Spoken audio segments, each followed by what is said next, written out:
Voltando com o capítulo 2 do nosso programa, O Caminho do Sucesso Profissional e Empresarial.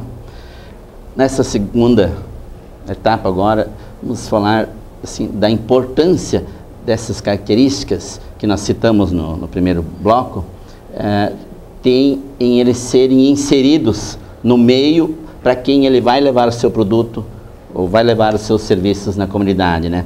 Então, sobre o aspecto de Sr. Campos, assim, qual a importância que tem? Eu fiz uma formação adequada, o meu saber adequado, eu tenho os meios disponíveis, mas agora eu tenho que projetar em alcançar o meu emprego, o meu trabalho de profissional liberal ou como empresário. Que importância tem eu levar um produto útil para um foco, onde é que eu quero chegar, como é que eu consigo me sintonizar através de pesquisas, ou eu devo observar para que a oportunidade eu consiga visualizar ela, porque eu imagino que se a gente conseguir acertar o veio a favor da correnteza, facilita um pouco. Então, nesse sentido, a importância de sintonizar, a importância de entender, compreender o meu provável cliente, o meu provável empregado.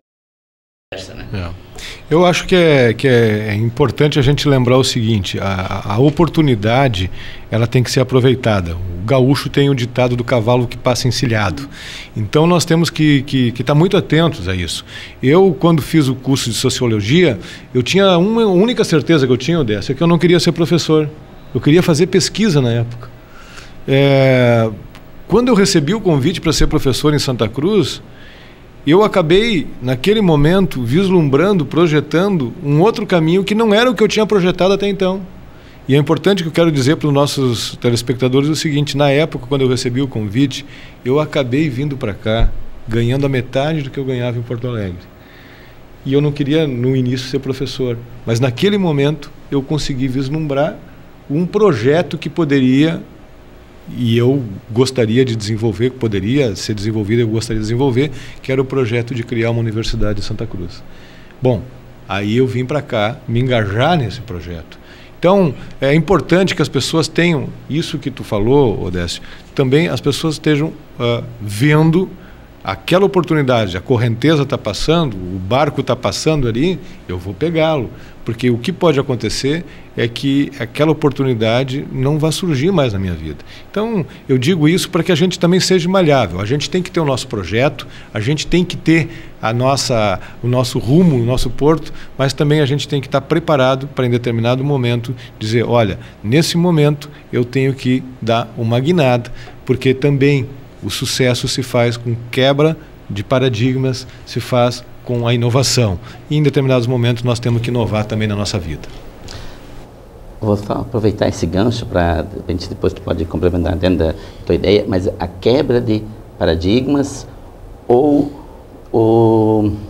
vamos dizer, o conceito tradicional, porque nós temos aí, para eu conseguir me sintonizar, vamos dizer, se falar com um economista ou alguém que entende um pouco do macro, ele pode dar assim um norte inicial, porque se sabe que precisa de aproximadamente tantos restaurantes de Santa Cruz, tanto disso, tanto aquilo, porque ele te dá um conceito de que o valor agregado, ou o valor de produção econômica para a atividade do hospital é tanto, precisa tantos leitos, para uma outra atividade tanto é tanto. Então, mesmo sem fazer pesquisa, você já tem um parâmetro tradicional de observação de valor econômico possível a se gerar nessa atividade que eu quero chegar. Já tem, a pesquisa reforça, entra mais no detalhe, mas já tem um adicional. E a questão da quebra do paradigma, da inovação, de fazer um novo que ainda não existe. Só se tu puder complementar um pouquinho sobre isso e também em cima do teu conceito que tu... Como gerente de marketing, como trabalhador na área de administração e vendas e marketing, enfim, né, uma das coisas que sempre era o foco era nós precisamos vender mais, nós precisamos capacitar as pessoas para as produzirem mais. Mas, na verdade, o que o mercado espera, né, e aí eu falo em nível de empresarial, que se faça sempre um algo a mais. Ou seja, nós utilizávamos lá um chavão, uma frase, nós temos que encantar o nosso cliente, né? E para isso acontecer, você precisa, de fato, inovação, você precisa surpreendê-lo constantemente. E como é que se atinge isso? Como é que você faz isso? Como é que você inova a tal ponto, através de pessoas, que o teu produto realmente atinja esse patamar de encantar pessoas, né? Às vezes é nas coisas mais simples, né? E eu entendo isso que muitas vezes a gente acha, não, eu preciso me aperfeiçoar, como fazendo muitos cursos, nada contra os cursos, eu acho que eles são totalmente válidos, mas às vezes são nos detalhes que a gente deixa de encantar pessoas com a nossa vida profissional, com o nosso, digamos, como empresa, oferecendo um produto adequado. Porque, vou usar um exemplo bem, talvez chegue a ser um pouco esdrúxulo, mas eu tenho um tremendo restaurante em Santa Cruz do Sul, ele oferece a melhor comida típica da região, mas na hora, e isso aconteceu as 2 semanas atrás, na hora de servir um vinho, ele vem e o garçom te traz o vinho, mas te traz um copo de cerveja, em vez de uma taça. O que eu acabei de fazer? O que eu acabei de fazer com toda aquela produção, né, com tudo aquilo que a gente vê, com aquele anseio como empresário e como talvez o próprio garçom gostaria de fazer, mas ele teria que ter tido esse entendimento, opa, não é assim que eu vou encantar o meu cliente, né, e isso grava na memória. Então o que eu quero ressaltar é o constante anseio, o constante desejo de fazer melhor nos detalhes. Às vezes não são altos investimentos, né? Mas para que se aprimore e se una aquilo que o mercado exige cada vez mais, que a gente encante ele. Porque cada vez mais tem mais empresas do mesmo ramo fazendo as mesmas coisas, né? Mas o que precisa é fazer aquele algo a mais. E aí são coisas como essa. Olha, um garçom que serve uma taça de vinho para um vinho, né? Ou então que ele atenda com um sorriso, que dê um abraço e assim por diante. Eu acho que são coisas pequenas que às vezes precisariam ser também salientadas para que o profissional de hoje ele assuma o seu papel e conquiste mais mercado e ajude, digamos, a sua empresa ou o seu próprio negócio a alcançar maiores resultados. Perfeito. Campos, já no próximo passo, assim, nós estamos falando assim, de início de sintonizar o nosso produto e sintonizar os nossos serviços na comunidade. Num segundo passo, nesse conceito também, muitas vezes a gente aceita críticas, elas são sempre bem-vindas, que elas complementam e esclarecem mais. Tem que se preconizar assim, mesmo, aí entra até na economia, quanto você era professor e eu às vezes criticava assim, questões de Karl Marx, do valor do trabalho, de Adam Smith, dentro dessa linha ali. É muito interessante porque, na realidade, ambos os caminhos levam ao sucesso, levam a um lugar um pouquinho diferente, mas se chega no lugar também, né? Então, sobre esse aspecto, a importância de se levar um ganha-ganha. Se eu quero um emprego, o meu empregador pode ser chamado de exploração, como pode ser chamado também que ele tem que obter um ganho com o meu trabalho, para ele poder pagar o custeio fixo que existe na empresa, assim como também sobrar um lucro, porque senão ele não consegue inovar, que isso faz parte do capitalismo, né? Até que ponto, vamos dizer assim, o trabalhador tem que ter um ganha-ganha em parceria com a equipe, com o grupo que ele vai colaborar para poder ter um crescimento. Até que ponto ele é exploração ou não é, mas mais no sentido de que eu consigo maior possibilidade de obter um emprego se eu proporcionar um ganha-ganha. E a mesma coisa da empresa, desse grupo, ele só vai conseguir vender uma geladeira se o cliente obter um ganho. O ganho dele pode ser congelar a cervejinha para ele tomar. Então ele tem que levar, aquele grupo tem que proporcionar na comunidade um ganha-ganha em relação ao outro concorrente. Então, esse aspecto eu gostaria de ouvir a tua dica e tua colaboração. Não, é importante que o Odesto está trazendo aqui as aulas lá de antigamente, de sociologia, a gente discutíamos Adam Smith e Karl Marx. E eles falavam e falam até hoje, os nossos clássicos, de que o que faz a diferença na sociedade é o valor do trabalho, né? O que tinha de comum entre os dois era isso, de que eles diziam que a única riqueza que era impossível de ser substituída era o trabalho, porque o trabalho é que acabava produzindo todas as demais. O valor trabalho vem daí, da teoria dos economistas. Mas o importante é dizer o seguinte: eu entendo que na sociedade capitalista que nós vivemos, nós não temos possibilidade de termos empreendedores e investidores se nós não tivermos o lucro. Na sociedade capitalista nós precisamos disso. O que aconteceu é que ficou muito diferente o capitalismo desde a época do Adam Smith, do Karl Marx, para hoje. Se quem sabe eles viessem hoje, eles iam dizer, bom, quem sabe nós estamos vivendo numa época em que os direitos trabalhistas existem que não existiam naquela época, as férias, enfim. O que eu quero dizer, eu concordo contigo, Odécio, quando tu diz nós precisamos ter um ganha-ganha.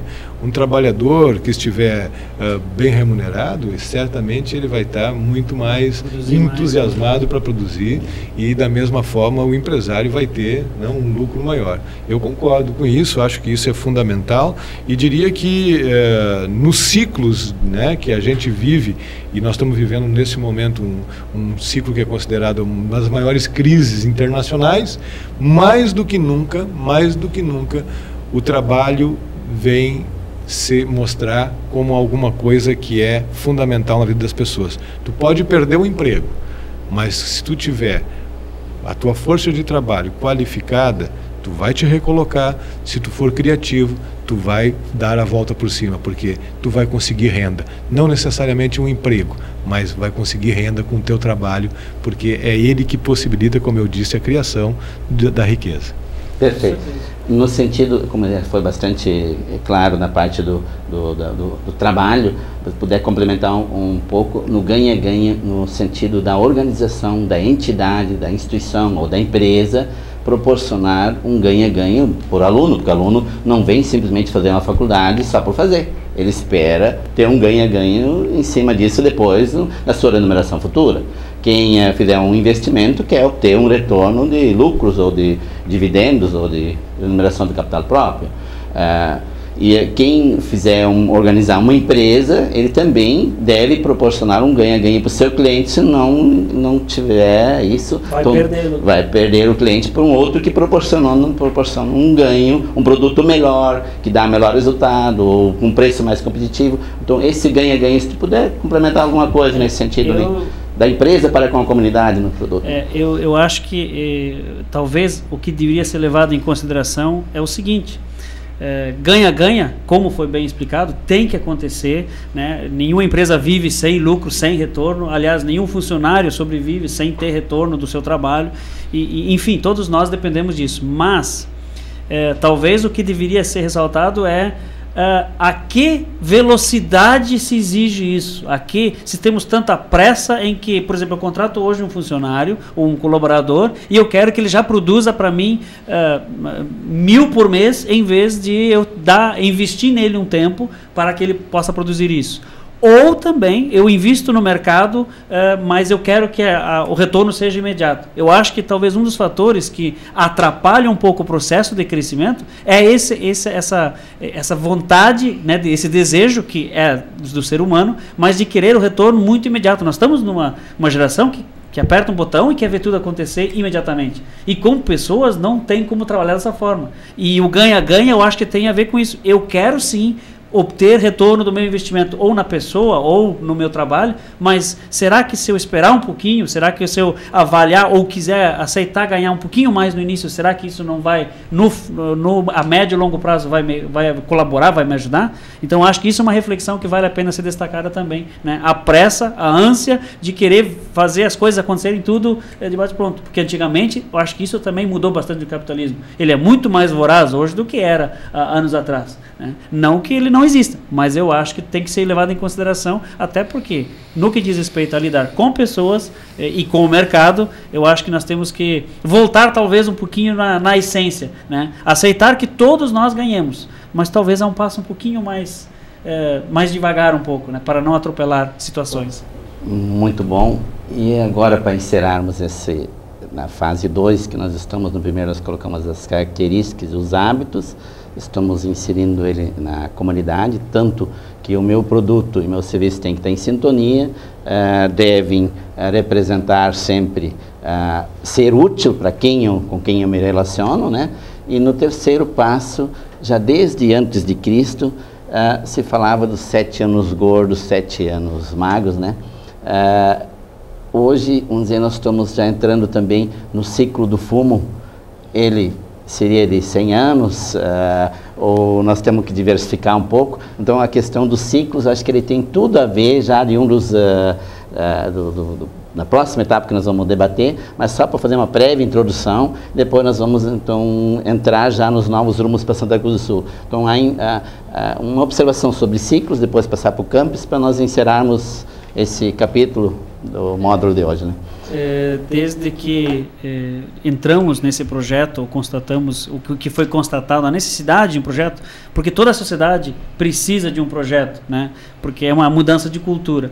E eu acho que esse ciclo que você falou, destacou com relação à diversificação, na verdade, isso é uma palavra, não é nova. Isso já vem se falando há muitos anos, ou talvez desde sempre. Meu pai já falava para mim, não coloque todos os ovos na mesma cesta. Pronto, é simples como isso. Então, eu acho que cabe agora, realmente, a situação econômica mundial, ela gerou que cada vez mais você, inclusive, não é só situação econômica mundial, eu diria assim, o mercado brasileiro e de Santa Cruz e quem for, ele exige que você diversifique, né? E para isso é preciso se planejar, é preciso realmente destacar alguns pontos que com certeza nós vamos colocar na próxima fase do programa. Então, para fazer o fecho desse capítulo, a questão dos ciclos ela é importante, mas eu quero dizer o seguinte: todos nós concordamos que tem que haver diversificação, mas a diversificação ela precisa haver com um esforço que é coletivo. Não vai haver diversificação se algumas pessoas acham assim, o governo municipal, o federal, o estadual vai fazer as coisas para que isso aconteça. Não, isso não vai acontecer assim. Isso só vai acontecer se tiver uma tomada de consciência por parte da comunidade. Senão não vai haver. Porque nós precisamos duas coisas. Primeiro, é questionarmos o que levou à especialização.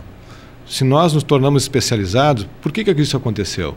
E segundo, se nós queremos diversificar, quais são as ferramentas, os instrumentos que nós contamos para fazer isso? Então, acho que essas são as dois motes que eu diria aí para nós fazermos a reflexão desse novo segmento que vai ser o próximo do nosso programa.